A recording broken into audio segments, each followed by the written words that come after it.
आज की इस वीडियो में हम बात करेंगे म्यूचुअल फंड के एक न्यू एनएफओ के बारे में, जो कि एक डेट टाइप का फंड है और काफी लो रिस्क है जो स्कीम में है। फंड का जो नाम है Edelweiss Nifty PSU bonds plus SDL index 2026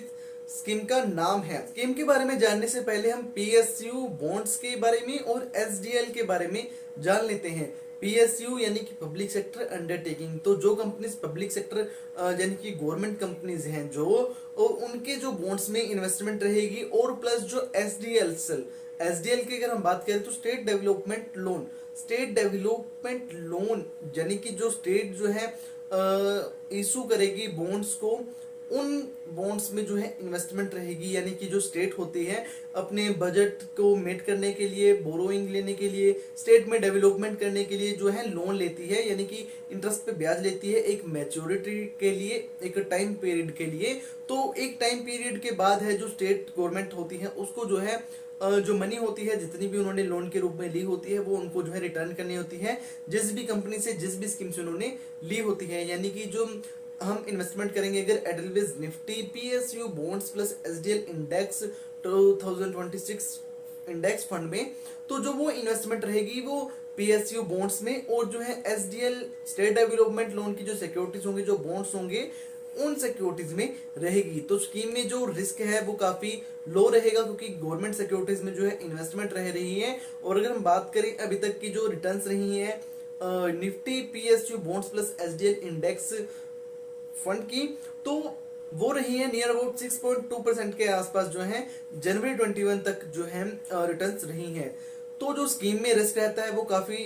लो रहता है। अगर हम डायरेक्टली बॉन्ड्स में इन्वेस्टमेंट करें तो बॉन्ड्स में इन्वेस्टमेंट करने से क्या होता है कि हमें जो है मैच्योरिटी तक, जो जब तक बॉन्ड्स की मैच्योरिटी नहीं हो जाती, हमें तब तक है जो उसमें इन्वेस्टेड रहना पड़ता है। और अगर हमें उस यूनिट सेल करने भी हैं तो जो कुछ बॉन्ड्स हैं वो एक्सचेंजेस पर भी लिस्टेड होते हैं, तो वहां से हम जो है सेल करके निकल सकते हैं। बट वहां से हो सकता है कि हमें हमारा प्रॉफिट भी ना मिले, और जो चार्जेस लगते हैं, ब्रोकरेज चार्जेस लगते हैं, और बाय सेलिंग करने वाले भी काफी जो सेलर्स हैं कम रहते हैं अगर इसकी जो बॉन्ड्स हैं वो लो क्रेडिट रेटिंग का हो। बट अगर आप इस फंड में इन्वेस्टमेंट करते हैं Edelweiss Nifty PSU bonds plus SDL index fund में, तो क्या होगा कि आप कभी भी अपनी यूनिट्स को जो है रिडीम कर सकते हैं। आपको कोई भी ऐसी लॉक इन पीरियड नहीं रहेगा कि जैसे स्कीम की जो मैच्योरिटी है 2026 तक की है किसी बॉन्ड्स की, या किसी स्टेट डेवलपमेंट लोन्स ने, जैसे कि या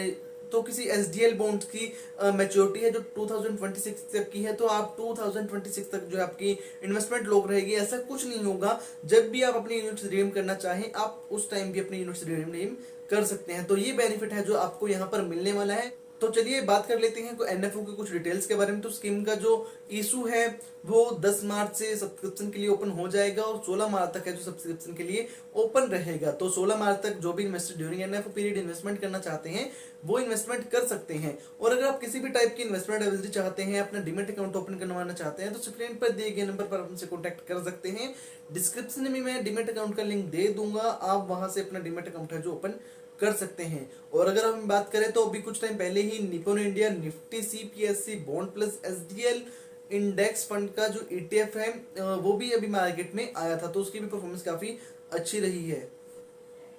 तो फंड के जो फंड मैनेजर होंगे धवल दलाल जी और गौतम कोल जी इस स्कीम को जो है मैनेज करेंगे। और जो स्कीम का बेंचमार्क है Nifty PSU bonds plus SDL index 2020 50-50 जो है इस स्कीम का बेंचमार्क रहेगा। स्कीम में जो एग्जिट लोड रहेगा वो 0.15% का जो है एग्जिट लोड रहेगा, अगर आप 30 दिन से पहले यानी कि एक मंथ से पहले जो है अपनी यूनिट्स रिडीम करते हैं। अगर आप एक महीने के बाद अलॉटमेंट होने के बाद एक महीने के बाद जो यूनिट्स को रिडीम करते हैं, तो आपको किसी भी प्रकार का एग्जिट लोड जो है नहीं देना होगा। स्कीम में जो रिस्क रहेगा मॉडरेट रिस्क रहेगा। तो अगर हम बात करें स्कीम के इन्वेस्टमेंट ऑब्जेक्टिव के बारे में, the scheme seeks to track the Nifty PSU bonds plus SDL index 2026 50-50 index को ट्रैक करना है, ट्रैक करके इन्वेस्टमेंट करना है ट्रिपल ए रेटेड बॉन्ड्स में, जो कि पीएसयू और एसडीएल की तरफ से इशू किए जाएंगे। ट्रिपल ए रेटेड जो है जिनको रेटिंग दी जाएगी, रेटिंग कंपनीज की तरफ से, जो कि काफी अच्छे बॉन्ड्स माने जाते हैं, सिक्योर्ड बॉन्ड्स माने जाते हैं, जिनकी की लिक्विडिटी बहुत रहती है, कभी भी बायर सेलर जो है मार्केट में मिल जाते हैं। तो ट्रिपल ए रेटेड बॉन्ड्स में पीएसयू और एसडीएल की तरफ से जो भी बॉन्ड्स इशू किए जाएंगे, उन बॉन्ड्स में इन्वेस्टमेंट करके जो ट्रैक करना है Nifty PSU bonds plus SDL index को ट्रैक करके वहां से इंडेक्स को ट्रैक करना इस स्कीम का इन्वेस्टमेंट ऑब्जेक्टिव है बिफोर एक्सपेंसेस। स्कीम में आप मिनिमम इन्वेस्टमेंट 5,000 रुपए लमसम इसमें इन्वेस्टमेंट कर। अगर हम बात करें पीएसयू बॉन्ड्स के बारे में, कुछ जो स्कीम के पोर्टफोलियो रखा जाएगा जो कि Nifty PSU bonds plus SDL index में शामिल हैं, वो कुछ इस प्रकार हैं। NTPC limited, power grid corporation limited, power finance corporation limited, NTPC limited, Indian oil corporation limited. और अगर हम बात करें एसडीएल के बारे में, स्टेट डेवलपमेंट लोन्स के बारे में, तो उन गवर्नमेंट्स के बॉन्ड्स जो है इशू किए जाएंगे, Madhya Pradesh government, Rajasthan government, Bihar government, ऐसे स्टेट की तरफ से इशू किए जाते हैं बॉन्ड्स। उन बॉन्ड्स में जो है इन्वेस्टमेंट रहने वाली है इन फंड्स की। अगर हम पीएसयू बॉन्ड्स की रेटिंग देखें तो जो भी इंश्योरेंस इश्यूज की जिन कंपनीज की तरफ से भी इशू किए गए हैं बॉन्ड्स, उन कंपनीज के जो बॉन्ड्स की रेटिंग है वो ट्रिपल ए है। ट्रिपल ए रेटिंग जो है काफी अच्छी और हाई सबसे रेटिंग जो है मानी जाती है। क्रेडिट रेटिंग कंपनीज है जो किसी भी डेट सिक्योरिटीज, किसी भी कंपनी को, किसी भी जो है कंट्री को जो है रेटिंग देती है कि इसकी इकोनॉमी कैसी रहने वाली है, और जो बॉन्ड्स हैं इनमें लिक्विडिटी कैसी रहेगी, कैसे बॉन्ड्स हैं, और जो सिक्योर्ड हैं, अनसिक्योर्ड हैं, तो इसके ब्याह पर जो है रेटिंग कंपनीज को बॉन्ड्स को जो है दी जाती है। तो जो कंपनीज की तरफ से रेटिंग दी गई है इन बॉन्ड्स को, जो भी स्कीम में पोर्टफोलियो का एक्सपोजर रखा जाएगा, उन सब बॉन्ड्स की जो रेटिंग है वो ट्रिपल ए है। तो अगर अब हम बात करें कि किन टाइप के इन्वेस्टर्स के लिए ये फंड सुइटेबल है, देखिए ये जो फंड है एक पैसिव फंड है। तो पैसिव फंड्स के बारे में सब जानते होंगे कि पैसिव फंड्स में comparing to actively managed funds के मुकाबले जो है कम एक्सपेंस रेशियो होता है, क्योंकि कोई भी फंड मैनेजर है जो इसको एक्टिवली मैनेज नहीं करता, तो इसलिए जो है low cost low expense ratio जो है इन स्कीम्स पर होता है। तो जैसा कि मैंने आपको बताया कि जो सरकारी सिक्योरिटीज में, डेट सिक्योरिटीज में जो है इन्वेस्टमेंट रहने वाली है इस फंड्स की, तो जो स्कीम में रिस्क है वो भी मॉडरेट है, ज्यादा रिस्क नहीं है इन स्कीम्स में। और सबसे बड़ी बात ये कि अगर आप कभी बॉन्ड्स में इन्वेस्टमेंट करते हैं, आपने अगर कभी बॉन्ड्स में इन्वेस्टमेंट की हो, अगर नहीं भी की हुई तो मैं आपको बता देता हूं कि जब भी आप कभी बॉन्ड्स में इन्वेस्टमेंट करते हैं, तो जैसे कि अभी आप देख रहे होंगे आईएएफएल की तरफ से एनसीडीज, नॉन कन्वर्टिबल डिबेंचर्स का, बॉन्ड्स का जो है इशू ओपन किया गया, तो उनमें जो है एक मैच्योरिटी रहती है 87 मंथ्स की, जो है मैच्योरिटी आईएएफएल की तरफ से दी गई है कि 87 मंथ्स के बाद है जो बॉन्ड्स हैं वो फुली रिडीमेबल हैं, जितनी भी आप इन्वेस्टमेंट करेंगे वो पैसे हैं जो आपके वापस कर दिए जाएंगे। यानी कि एनसीडीज बॉन्ड्स के थ्रू जो है आईएएफएल सिक्योरिटीज है जो हमसे पैसा उधारे ले रही है, इन्वेस्टर से पैसे जो है उधारे ले रही है, तो एक फिक्स्ड मैच्योरिटी के टाइम पे जो है वो पैसा इन्वेस्टर्स को लुटा दिया जाएगा इंटरेस्ट समेत। तो ऐसे ही जो गवर्नमेंट्स हैं, स्टेट गवर्नमेंट है, अपनी स्टेट को डेवलपमेंट करने के लिए जो बजट है उससे मीट करने के लिए, और वैसे ही पीएसयू बॉन्ड्स है, पब्लिक सेक्टर अंडरटेकिंग बॉन्ड्स हैं, तो जो कंपनीज हैं पब्लिक सेक्टर अंडरटेकिंग है वो अपने खर्चे से मीट करने के लिए, यानी कि कुछ कंपनी में काम करवाना है, और भी बोरोइंग हटाने के लिए, यानी कि जो कर्जा है कंपनी पर वो उतारना है, तो अलग अलग जो है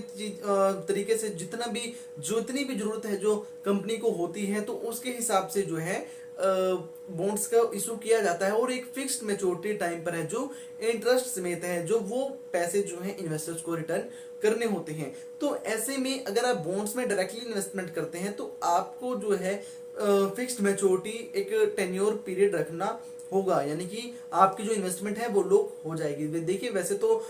स्टॉक एक्सचेंजेस पर भी जो है बॉन्ड्स लिस्टेड हो जाते हैं काफी, वहां पर से आप जाके बाय सेल कर सकते हैं, बट वहां पर काफी लंबा प्रोसेस हो जाता है, और जो इन्वेस्टर्स हैं, बायर्स हैं, वो भी मिले या ना मिले उसकी भी कोई गारंटी नहीं रहती। बट अगर ऐसे में आप जो है Edelweiss Nifty PSU bonds plus SDL index fund में इन्वेस्टमेंट करते हैं, तो यहाँ पर आपको बेनिफिट ये मिलेगा कि आप कभी भी अपनी यूनिट्स हैं जो रिडीम कर सकते हैं आप विद इन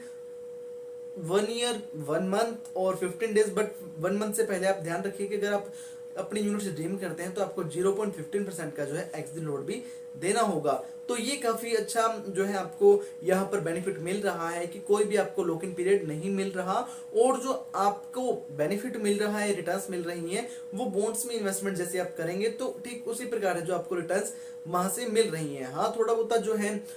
एक्सपेंस रेशियो जो खर्चा होता है स्कीम का वो घटता है जरूर, बट वो भी कुछ ज्यादा नहीं होता। और सबसे बड़ी बात कि कोई भी लॉक इन पीरियड नहीं है, आप कभी भी अपनी में कर सकते हैं। तो बात करूंगा यहीं पर। अगर वीडियो में दी गई इन्फॉर्मेशन आपको अच्छी लगी तो प्लीज वीडियो को लाइक कर दीजिए और चैनल को सब्सक्राइब कर दीजिए।